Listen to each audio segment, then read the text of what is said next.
Hola, ¿qué tal? Mi nombre es Darwin Omar Ordaz Zambrano. Mi número de matrícula es 93104507. Esta es la ADA 3 Supremo Poder Conservador de 1836. Este es un video para la asignatura Historia de las Instituciones Políticas de México, de la licenciatura en Gestión Pública. Hoy les quiero hablar sobre el Supremo Poder Conservador en México, una institución inscrita a partir de las 7 leyes creadas en 1836 en la Carta Federal Centralista. A través de esta exposición exploraremos cómo surgió y operó este cuarto poder en un contexto de gran concentración política y reorganización de las instituciones del país. Dentro de este marco legal, se creó el Supremo Poder Conservador como un mecanismo para 1. Preservar el orden constitucional.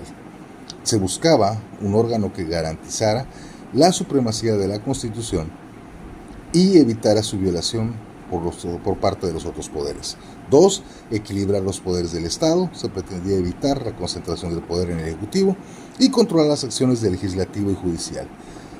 Y 3. Asegurar la estabilidad política a través de un contrapeso que pudiera intervenir en momentos de crisis y evitar el caos. En el caso de la centralización del poder político, esta ha sido una constante en la historia de México, con periodos de mayor o menor concentración según el contexto político. El Supremo Poder Conservador, aunque buscaba el equilibrio entre poderes, formó parte de un periodo centralista. Hay que considerar que México vivía en 1836 una crisis política y económica tras la independencia y las constantes pugnas entre federalistas y centralistas. El gobierno centralista buscaba fortalecer el poder en manos del gobierno federal, debilitando la autonomía de los estados para frenar conflictos regionales y disputas locales. Para esto, obviamente, se dan 3 situaciones. La primera es que las 7 leyes, que se establece un régimen centralista con un gobierno nacional fuerte, el Supremo Poder Conservador que buscaba el equilibrio de los poderes, y por último la resistencia al centralismo a través de las 7 leyes. Persistían las tensiones y rebeliones en varios estados como Yucatán y Texas.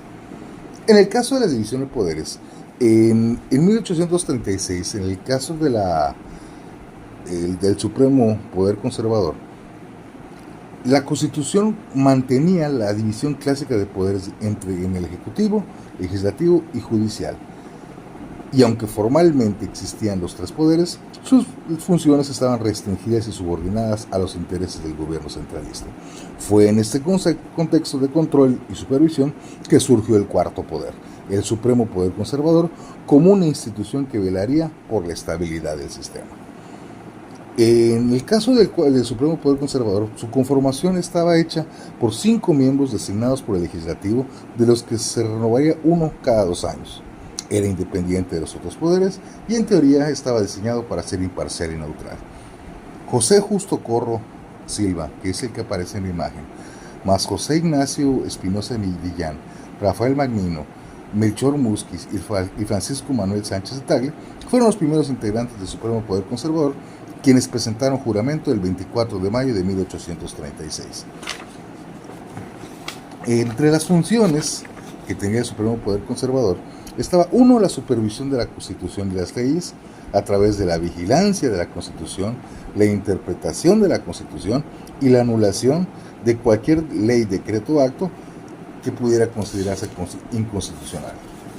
También tenía el control a los otros poderes, que era la gran fuerza de este Supremo Poder, que eso representaba el freno al Ejecutivo por medio de que podía anular las órdenes del presidente que violaran la Constitución o excedieran sus facultades. La revisión del Legislativo supervisaba las leyes emitidas por el Congreso, pudiendo vetarlas si las consideraba inconstitucionales, y la supervisión del Judicial, a través de vigilar las sentencias de los tribunales, pudiendo revocarlas si se apartaban de la Constitución.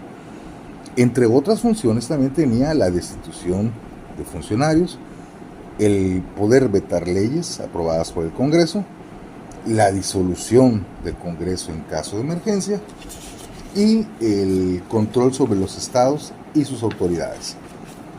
Porque esta Constitución era centralista y los estados todavía tenían cierta autonomía. La parte más importante de estas funciones se refiere a la parte de inmunidad y autonomía propia.